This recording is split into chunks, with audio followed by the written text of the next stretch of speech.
All right. This took me a while to learn. And the lesson is that what you feel doesn't matter. What matters is what you do. And this, I feel like when it comes to emotions, we are emotional beings. That's not something to dismiss or suppress or ignore, because if we try to do that, we're not really making things better. But at the same time, if we let our emotions to control ourselves, our decisions, our actions, there's no way we will get where we want to go. At least not at the pace that we could, and not at the consistency required to get sustainable results.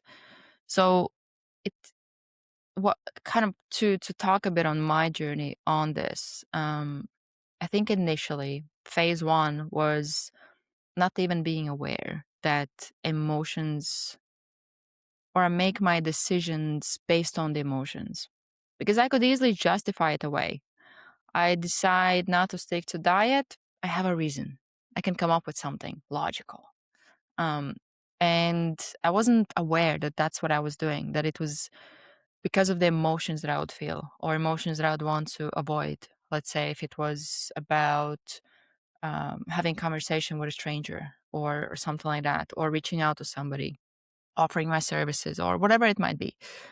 So initially, I wasn't even aware that that was the kind of the process where I feel a certain way, and then instead of doing the thing that I had planned, I justify away why now is not the time, why I rather do something else that feels better, and end up not doing it. Then you start to become aware of it, and this one is a bit tough to navigate because you're aware of the pattern that you're not doing it, you're not feeling good, so you don't do it, and you're aware of the emotions. And it can feel a bit helpless because it does feel like emotions are controlling you and you're seeing it. You're not blind to it, you're actually seeing it. And with time, what happens is with that awareness and also with practicing to keep your word. If you say you're gonna do something, do it and start small. Don't do anything. Not don't do, but I usually recommend not to try to do too much too soon, because then you keep breaking that promise and you keep feeding that negative emotion where it's kind of like emotions will take over. But if you have like small actions or small steps that you identify that you want to take, that you actually end up taking, you start to see that, I don't feel good. I still read 5 pages. Maybe emotions don't control me. Maybe I can be in charge. And then with time, you get to the place where you you feel the emotion, but you do it anyway. It's not even, you don't, I think what it is that you don't expect to feel good to do something. You accept that there will be days when I feel bad. There will be days when I don't want to do it. And I don't go to the place where I don't allow myself to feel. I still feel the feeling. I can feel sad. I can feel mad. I can feel tired. I still feel the feeling, but I go and do it anyways.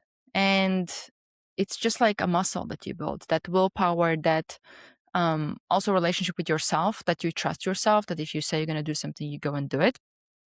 But that is something that I think is very important to remember, that your emotions, they can still be there, both positive and negative emotions. They probably will be there, but it doesn't mean that you can't do the thing. And yeah, actions produce results, not emotions. So what you do is what will bring you results, not how you feel. And once you're able to separate it, it's just about, okay, I acknowledge I feel bad and I go and do it anyways. I know that it will take me closer to the result, or sometimes it's even, sometimes on the hard days I actually look at it as a bit of a challenge, where this is where I'm being tested. How bad do I want it? If having a bad mood will get in my way, I can't be surprised that I don't achieve the goal because I allowed my emotions to get in the way. Um, Again, not suppressing them, not ignoring them. You can still feel emotion and go to the thing anyways and get the result because actions determine results, not the feelings. And yeah, when it comes to achieving the end goal, it might sound a bit, I don't know, um, rough, but the feelings don't matter when it comes to achieving the end result. The feelings are not what produces the result. It's what you do. And I have had days when I go to gym and I'm literally wanting to cry and I still finish my gym. Or even this morning, I woke up and I had not slept enough because I was working late.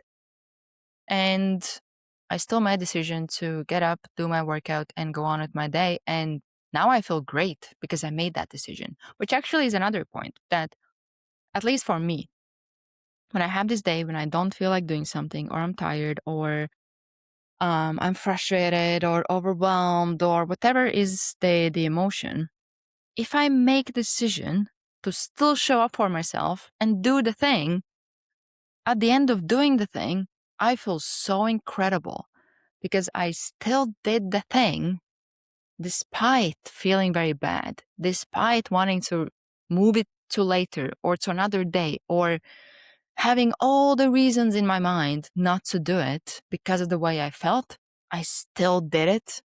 And a lot of times I know that it has strengthened my relationship with myself so much more, where I can trust myself to show up for myself when it matters.